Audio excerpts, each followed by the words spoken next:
This is Star Wars Battlefront 2. We're now given a FPS boost on the title, so that means we can play the game at 120 FPS. You do need to turn this feature on though, because this is one of those cases where the game will actually lose its Xbox One X enhancement in order to run at 120 Hz. So that means we're getting a dynamic 1080p at 120. We do still get the HDR support on the title, and yeah, it is a bit of a resolution drop. I'd say Battlefront actually sort of holds up decently well, even with the lower resolution. I noticed that in dropping it, we do see that the texturing seems to kind of load. You know, there's a little bit less pop in the environment by doing so, and obviously the higher level of fluidity is definitely welcomed as a feature. Now, with that, YouTube doesn't support 120, and I can't record at 120, so hopefully you're seeing the benefit of the smoothness while I'm playing. It should, when panning and stuff, feel a lot smoother gameplay wise when you're sort of watching this experience.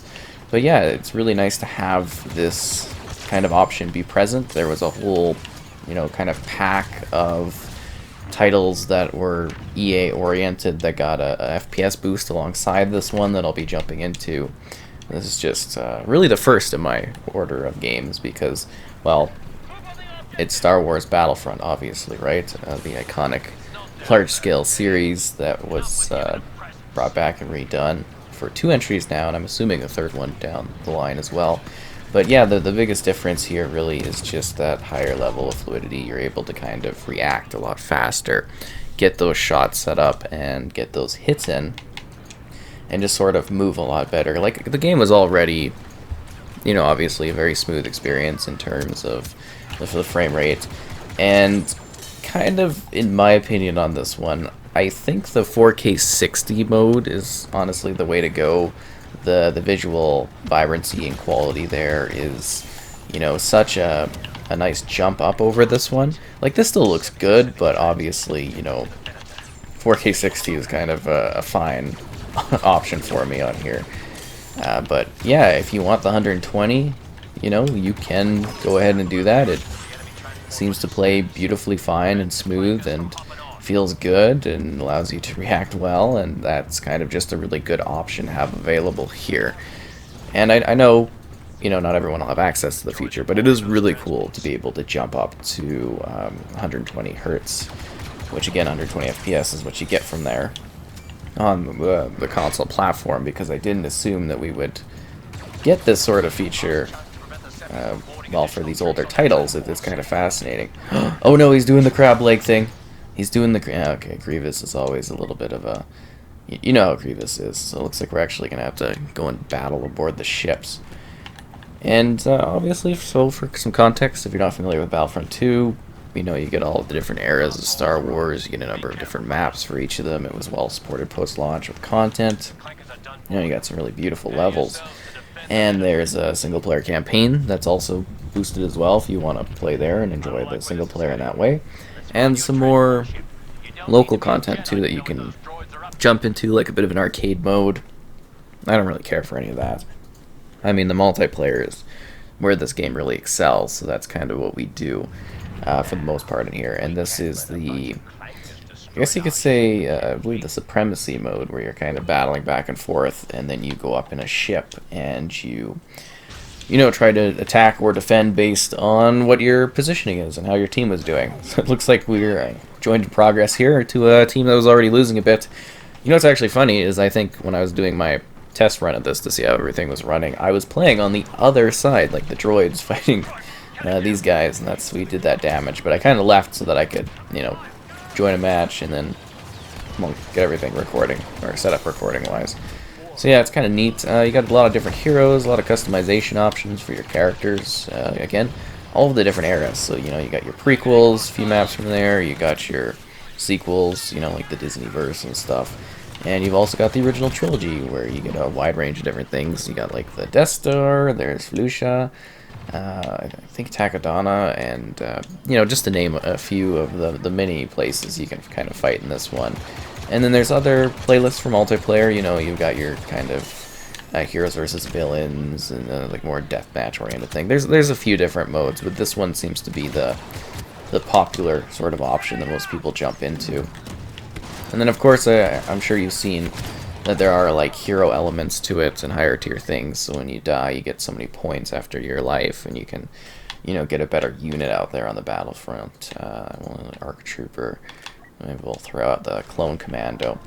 And you can get things such as like Jedi heroes, and you can unlock like costume things. And there's these star cards, but the star cards really aren't much of a focus anymore, because those were part of the earlier days that people were really complaining about. So they kind of, you know, they adjusted them quite a bit. That's for sure. And yeah, it's just kind of a really great experience, a very well done shooter. And I guess part of the, oh wow, I can't believe I actually got that guy with the YouTube there. And part of the growing library of Series X titles that support 120 FPS, which I think is kind of impressive. It's definitely a cool way to play the game. I think gives you quite an advantage over other players, you know, that are playing at a lower frame rate. Obviously, you just get to move a lot better than they will, that's for sure. Again, the resolution hits, I don't know, it's really debatable on this one for me, quite honestly. Because I look at it and it's like, oh, this feels fantastic, but I'm also like, I do like because the visuals really pop on this one. Like, this is a very beautiful game. It's very technically impressive. Well, from, you know, dice and everything like that, so I guess it should be, but you know what I mean. Like, this is usually a very gorgeous game. Even now, I think it looks really good visually. Like, it looks solid. It's got all the materials and stuff. I haven't really noticed any sort of like extra artifacting details or anything like that. Sometimes, I shouldn't use that there. Sometimes when they do these frame rate boosts, there's usually like some little visual hiccups that might appear.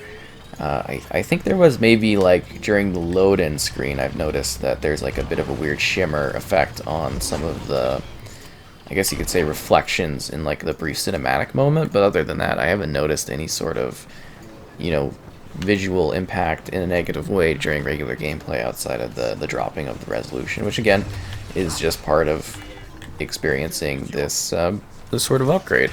It's almost like a choice, I guess you could say, that would be available if they were to optimize this game. You know, do you want your 4K 60, or do you want your, you know, 1080 at 120? And again, it's dynamic. I believe it goes to 1080, or maybe like just 1000p or something like that, but I'm pretty sure it's like a 1080 dynamic from the original Xbox, and you know, it just kind of scales based on that. So I guess that's actually a really cool thing of getting that 120, is the scaling effects seem to help a lot for games where you want to see that in. And it also makes me kind of wonder, you know, we're seeing 1080, 120 here on this gen. I don't know if it'll matter as much down the line, but maybe, you know, in a future console from the Xbox side of things, we might see that 4K restored at 120 as well. And I think that would be really interesting, actually, just the future incremental upgrades.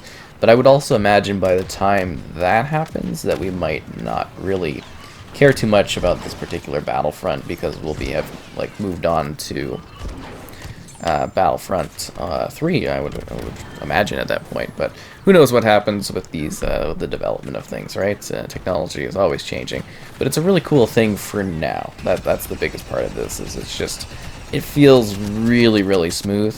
It's a great benefit. I mean, I don't really feel that there's any sort of real negative to having this option here, and it's just a really good choice to have available on the platform, because it is definitely unique to this console setup. And it's very cool to deploy. And again, you know, just to kind of set it up, you have to turn it on for this one because of that change to the visuals, and you have to reset the game if you've had the game running. So it's under the compatibility settings under the My Games and Apps portion for this particular title. And that should give you enough kind of context in regards to, you know, getting it going and checking it out and seeing what it's like. It's mostly the panning and stuff is just really smooth. And it was a good feeling game prior, right? Like, it hit that 4K 60, and it provided that really smoothly. So, you know, this is just that much more of a step up, I guess you could say. Yeah, generally a really great game. It's got a lot of content to it, a lot of different features.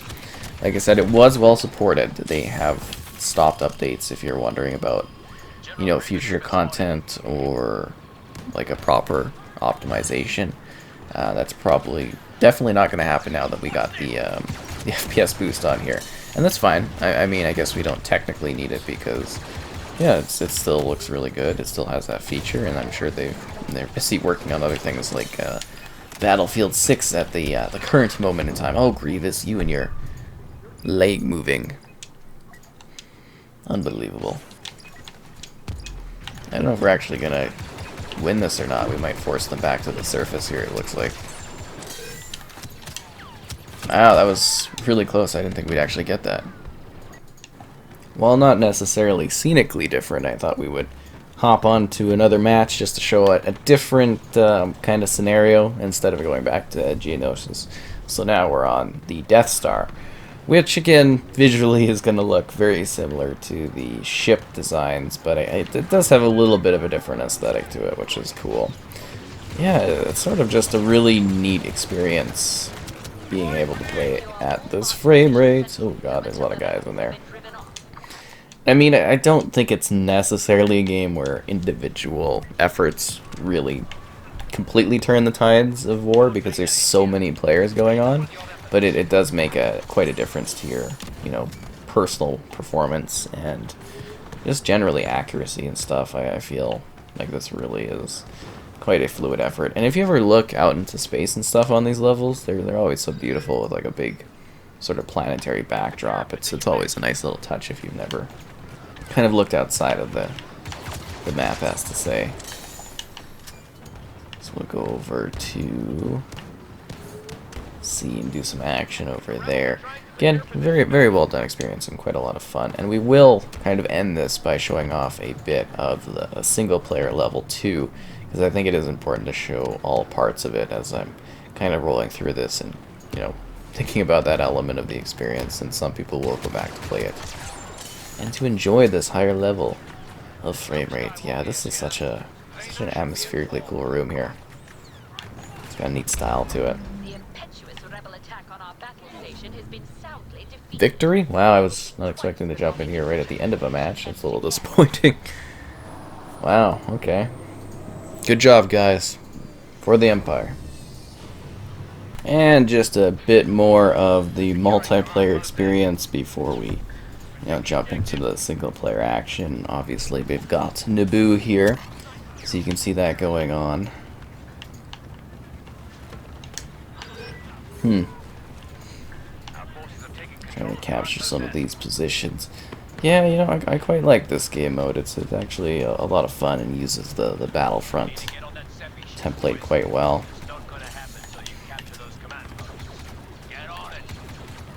Let's take out some of these clankers. I only got one.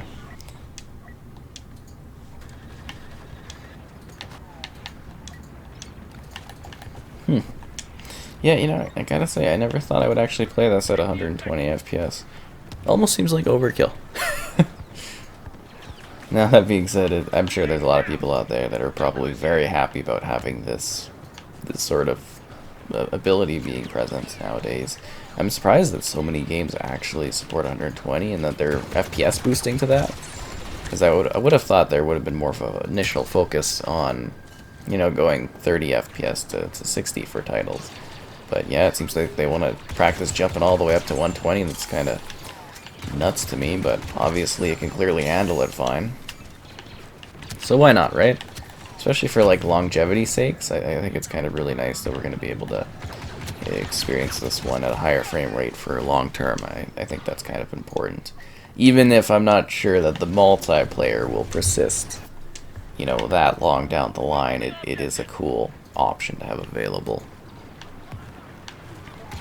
Oh, looks like we've got Dooku. I don't know if we'll finish him off. Ah, yeah, there we go. Assisted with the defeat of Count Dooku and his separatist droids. Yeah, Battlefront's always fun to hop into as well, so this is a bit of a fun showcase for me for sure.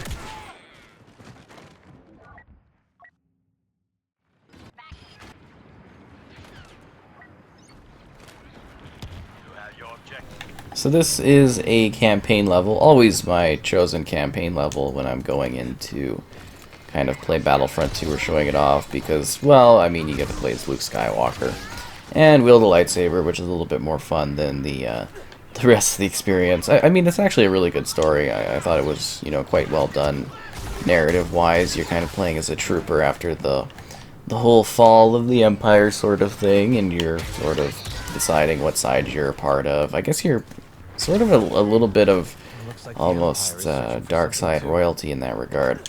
But as you can tell, you know, there's still a fair bit of like little bits of popping and stuff. And like the FPS boosts don't change the game. They just allow you to enjoy the higher level of fluidity, which I think, you know, sort of makes a nice difference even lightsaber battling wise. I'd like to play more of a lightsaber game at 120. I think that would be really, really cool. Because, you know, Battlefront has lightsaber stuff, but it's not really a lightsaber driven sort of experience, and it very much is a shooter game, right?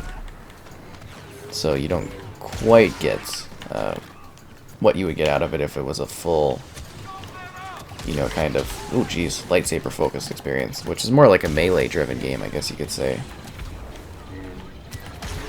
Yeah, but this level's just kind of fun, little bits of story stuff, and you know, then a lot of Luke kind of getting down, causing destruction on these stormtroopers.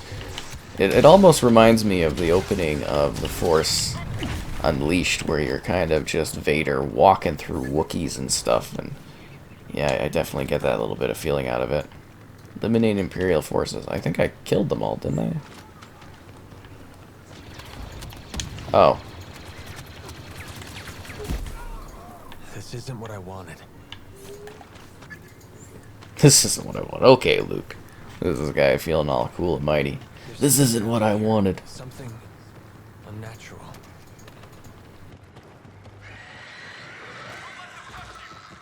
Looks like I'm not the only one who wishes the Empire wasn't here.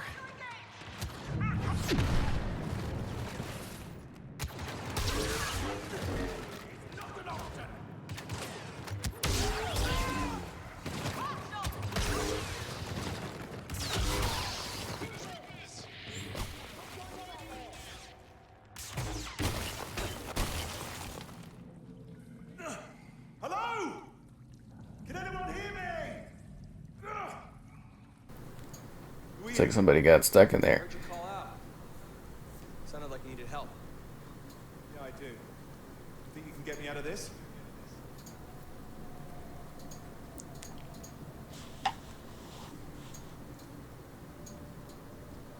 Hold still. This looks pretty rough. I think this is pre-rendered though, and I think it's the lower quality one. That's interesting. Anyways, this is Battlefront 2.